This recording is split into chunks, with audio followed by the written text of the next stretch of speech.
So here we are, post-show 2023, and I have decided I may never compete in bodybuilding again. And I want to talk about why that is and how you know it's time to make a life transition. If you haven't followed me before, I'm DeMesquita. A lot of people know me from my bodybuilding career. I started out with John Meadows as my coach, and now my husband, David DeMesquita, known as Dynamite D on Instagram, coaches me. We have a coaching business together called DeMesquita Nutrition, so if you haven't checked that out, we do have some open spots right now for new clients. But needless to say, this video is very relevant for myself as well as some of my clients that I work with, because everyone goes through a period of change. And even more so, everyone goes through a period of contemplating their life. Now, at the age of 30, I'm fairly young in my lifespan, but I am more advanced in my athletic career. I've been in bodybuilding over 8 years now, and through this experience of learning my body, training in the gym for a certain look, adjusting how I want to look, and changing my training style and my nutrition programming, and even my PED programming to try and fit a look for judges' criteria, has definitely had a huge impact on my self-esteem, my hormones, and my overall well-being. And so in thinking about how we all go through periods of transition and contemplation, I want to start off talking about why our intuition and strengthening our intuition is so important. So I competed at the end of 2022, placed 5th in both bikini and wellness categories. At that time, that competition prep was honestly the hardest prep I think I've ever had. The calories are very low. I was doing an hour and a half of cardio every day with certain intensity goals I was trying to hit, and my body was burnt to the ground. It was the leanest I had ever gotten at that point in time. And I questioned if my body was gonna be able to respond ever again and do so in a way where I can look a certain look year round, feeling athletic as well as being healthy. And so I started doing a lot of personal development. At the end of 2021 was the first time I went to a therapist, and I've talked about that on this channel, as well as my spiritual teacher that helped me learn more about my self-worth and some of the inner child wounds that I've had, and I had to work through on my own. And as I've done that, my intuition has gotten stronger.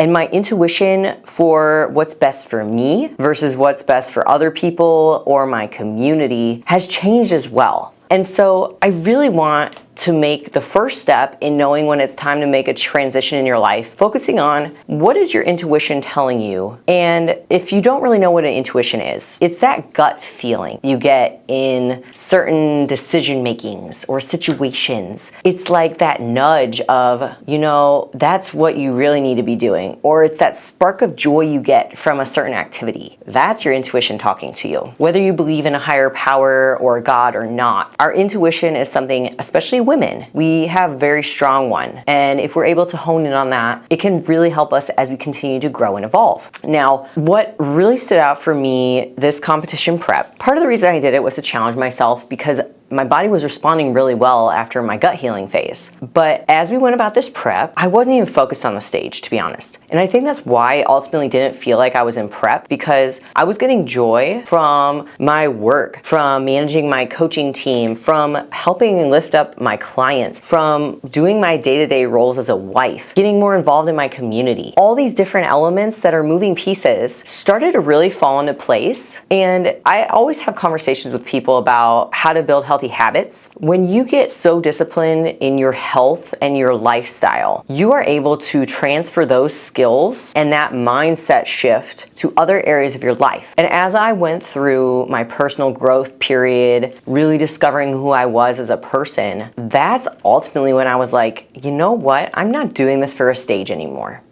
I'm doing this to challenge myself, for me, to see what I am capable of. Now, as prep went forward, there hit a point where I no longer had the same urgency or desire for a pro card or the embellishments of getting on a stage. And that used to really spark joy for me. So that is a key indicator for you as well. When you're thinking about your intuition, what is that set or activity or topic that no longer sparks joy?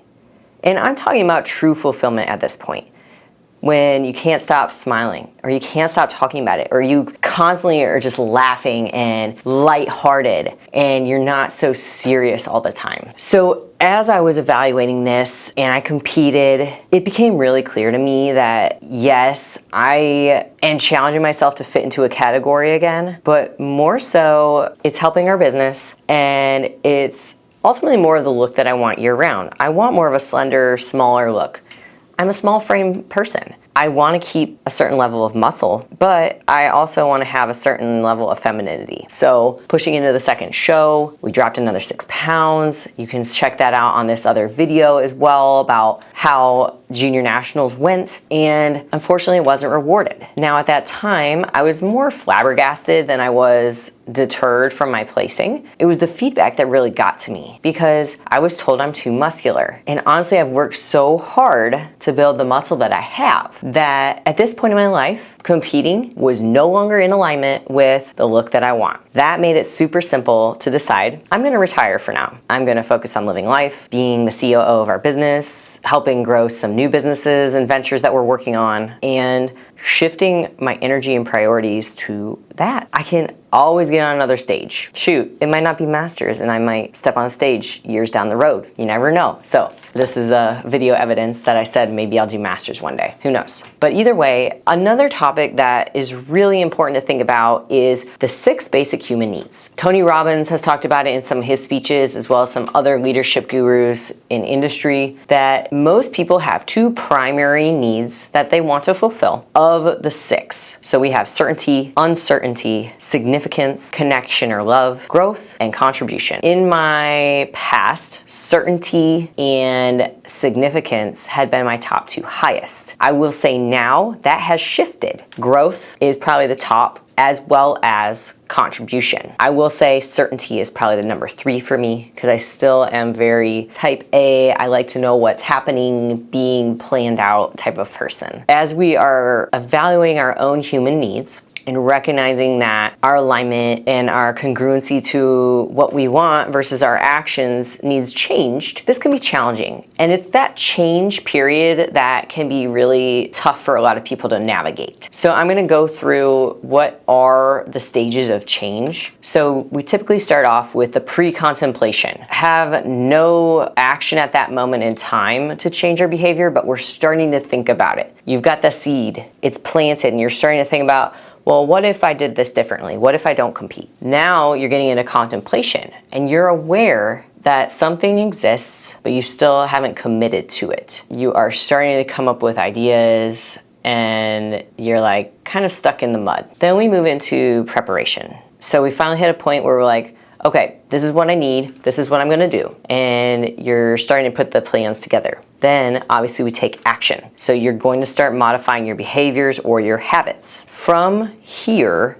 is where we can go down 2 different paths. We're gonna have the maintenance, which is where we're going to start replacing our old behaviors with new behaviors and actually creating that change. And then we're going to go down a relapse. And this happens with everyone.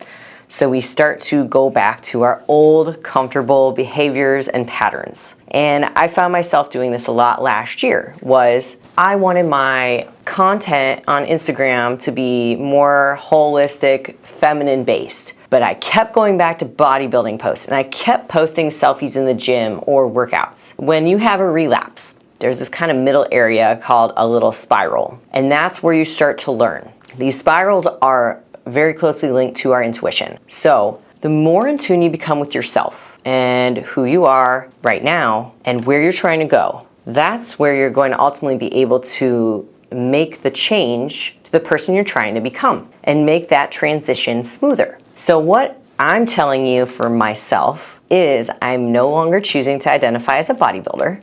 I'm looking at alternative sports. I am really excited, actually gonna start doing more yoga. I've been doing a lot of walking, gonna start going hiking, and honestly, I've taken a diet break pretty hard. My weight is up 5 pounds from show. I actually feel really good. I've been training 2 to 3 days a week, and I'm in this phase right now of identifying what is it that's going to help me live the longest, healthiest life. Bodybuilding is literally for a day, stepping on a stage for a look for other people. You can train like a bodybuilder to grow muscle, to improve your cardiovascular health, to improve your metabolism. Those are sustainable. But if all you're doing is building and then dieting down, and then building and then dieting down, unfortunately, we know no diet is long-term. Nothing is. The only constant in life is change. So at this point, we know that something no longer aligns with what gives us joy. We've identified